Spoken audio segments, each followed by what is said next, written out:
All right, let's just jump right in. What if I told you that there's one simple, tiny belief about yourself that could be the single most powerful factor in determining your success in life? I mean, think about that. Not your IQ, not your background, but one little idea in your head. Well, that's the revolutionary concept at the very heart of the book Mindset by the brilliant Stanford psychologist Carol S. Dweck. This isn't just some self-help theory, you know? It's based on decades of rigorous scientific research. And what Dweck found is that our perspective on our own talent doesn't just nudge our actions a little bit. No, it literally shapes our entire reality. So today, we're going to break down that incredibly powerful idea. So, here's the game plan for our deep dive today. First, we're going to uncover the surprising origin story of this whole idea. Then, we'll get into the meat of it, defining the two powerful mindsets that really shape our lives. After that, we'll look at how these mindsets play out in the real world, in sports, in business, and yeah, even in our love lives. We'll then rewind a bit and figure out where these mindsets even come from in the first place. And most importantly, we're going to finish with a clear, practical roadmap for how you can actually shift your own perspective toward growth. Let's get started. Okay, so let's set the stage. Every truly big idea has an origin story, right?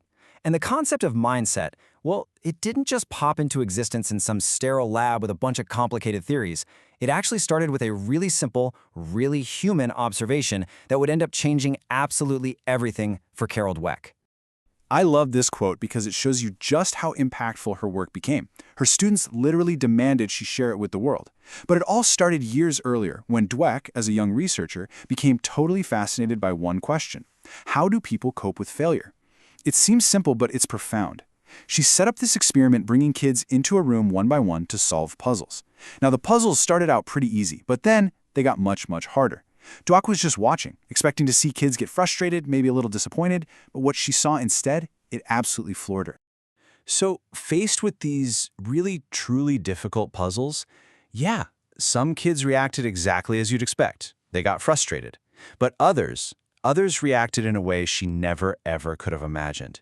She talks about this one 10-year-old boy, and when he hit a puzzle he just couldn't solve, he didn't quit. He pulled his chair closer, he rubbed his hands together, and with this big grin, he yelled out, "I love a challenge!" I mean, who does that? Another kid, sweating with effort, looked up and said with total sincerity, "You know, I was hoping this would be informative." Think about that. Dweck realized in that moment that for these kids, it wasn't failure at all. They didn't see it as a verdict on their intelligence. For them, it was just learning. And right there, in that room with those kids, the core idea of mindset was born. So that incredible observation, the fact that some people see a challenge and run for the hills, while others see that same challenge and run towards it, that became the absolute central focus of Dweck's life's work. And it led her to define two fundamentally different ways of seeing the world, two mindsets that she lays out as the foundation for this entire book.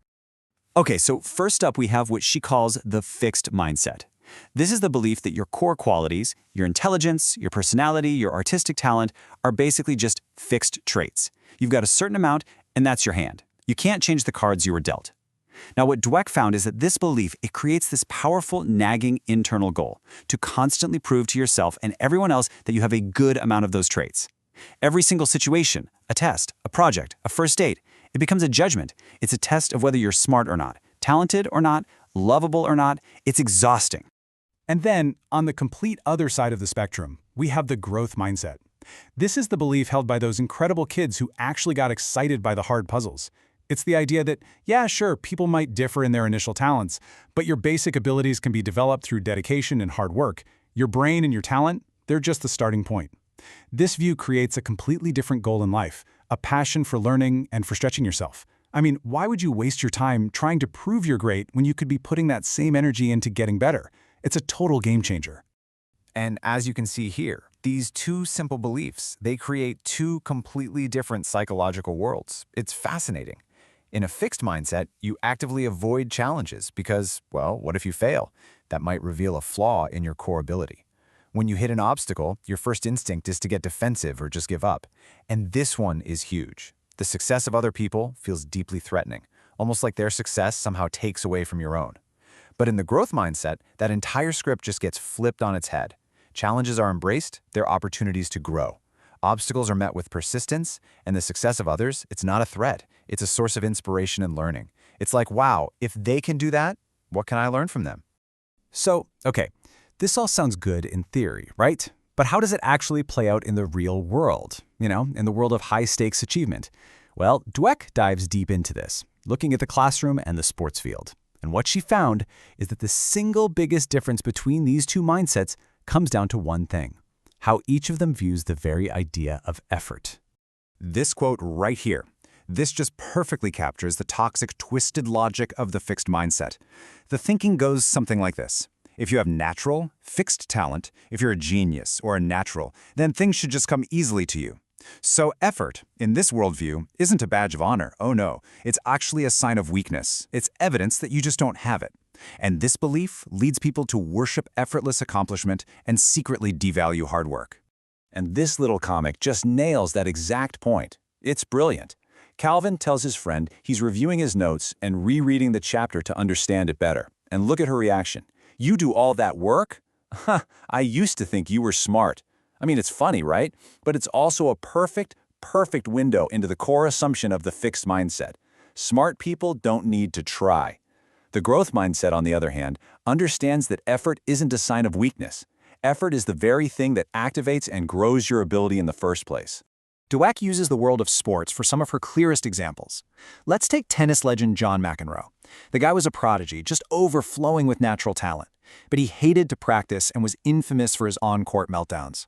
He'd blame the umpires, his rackets, the crowd, anything but himself. Why? Because in a fixed mindset, failure is a condemnation of your permanent talent. Now contrast that with Michael Jordan. He wasn't seen as some natural early on. He was famously cut from his high school varsity basketball team. But he saw that failure as a signal, a message telling him to work harder. He famously said, "I have failed over and over and over again in my life, and that is why I succeed." His mindset literally turned setbacks into the fuel for his greatness. Now, this whole concept doesn't just apply to our own personal achievements. It profoundly shapes how we lead, how we parent, and how we love. So now Dweck takes these big ideas from the sports arena and brings them right into the boardroom and even into the living room, exploring how our mindset impacts our leadership and our relationships. Dweck points to the spectacular collapse of the company Enron as a chilling example of a fixed mindset organization. The leaders there created what she calls a culture of genius. They believed their job was just to hire superstars with innate talent and then just get out of the way. But this created this incredibly toxic environment where everyone was desperate to look like the smartest person in the room at all times. People became terrified to admit mistakes or voice dissent because that would be admitting you weren't a genius. And this ultimately led to catastrophic decisions being hidden until it was way, way too late. In stark contrast, leaders with a growth mindset foster what she calls a culture of development. They operate on the belief that talent can be grown and developed in everyone, so the focus completely shifts from judging individuals to developing them. In this kind of environment, feedback is seen as a gift. Managers aren't judges, they're coaches, and setbacks are treated as valuable opportunities for the entire organization to learn and get better. This is what builds resilience and the capacity for real long-term innovation. And believe it or not, this exact same dynamic plays out in our romantic relationships. In a fixed mindset, your ideal partner is someone who validates all your existing fixed qualities. They put you on a pedestal, they make you feel perfect, and they never ever challenge you. Because any conflict or criticism is seen as a threat to your perfect image. But in a growth mindset, you're looking for something totally different. You want a partner who sees your flaws and actually helps you work on them. Someone who challenges you to be better and who supports you on that journey of becoming a new, better version of yourself. It's really the difference between seeking validation and seeking development. Okay, so this brings us to the really big question, right? Are we just born with one mindset or the other? Is it just baked into our DNA? Well, Dweck shows pretty convincingly that no, mindsets are learned, and their roots can often be traced all the way back to the subtle messages we get as kids from our parents, our teachers, and our coaches. Now, this is one of the most powerful and, frankly, shocking findings in Dweck's work. It all revolves around praise. It turns out, not all praise is created equal, not by a long shot. When we praise our kids for their innate ability, when we say things like, "You're natural at this," or the classic, "You are so smart," we are completely unintentionally teaching them a fixed mindset. The message they actually hear is, "I am valued for this fixed trait of smartness, and I better not do anything to lose that label." But when we praise their process, their effort, the strategies they use, their perseverance, by saying something like, "Wow, you really stuck with that problem," we teach them a growth mindset. The message becomes, "I am valued for my effort and my ability to learn." And the consequences of praising ability are just staggering. Dweck studies show this over and over again. Kids who are constantly told they're smart become afraid of challenges. Why? Well, because if they try something hard and fail, they might not look smart anymore. And when they inevitably do struggle with something, their confidence just craters. And this is the craziest part. They are significantly more likely to lie about their performance just to maintain that smart identity they've been given. Praising the process, on the other hand, builds kids who are resilient, who are honest, and who are eager to take on new, tough challenges. Okay, so this brings us to the most practical, the most hopeful, and I think the most important part of the entire book. Because Carol Dweck's most crucial point is this. Your mindset is not a life sentence. You can absolutely change it. And she provides a clear, actionable, step-by-step path for doing just that. So Dweck lays out this 4-step journey. Step 1, and this might sound a little weird, is to embrace your fixed mindset. We all have it. It's part of being human. Acknowledging that it exists in you is the first critical step. Step 2 is to identify your triggers. When does that fixed mindset voice show up? Is it when you receive criticism, when you fail at something, when you see someone else succeeding at something you want? You have to know when it appears. Step 3, give that voice a name. Seriously, call it Judging Jerry or Anxious Annie or whatever you want. Personifying it helps you separate yourself from it. It's not you, it's just your fixed mindset persona. And finally, step 4, educate that persona. When it pipes up and says, hey, you might fail, don't even try, you can calmly respond, you know what, maybe I will, but I'll learn a ton along the way.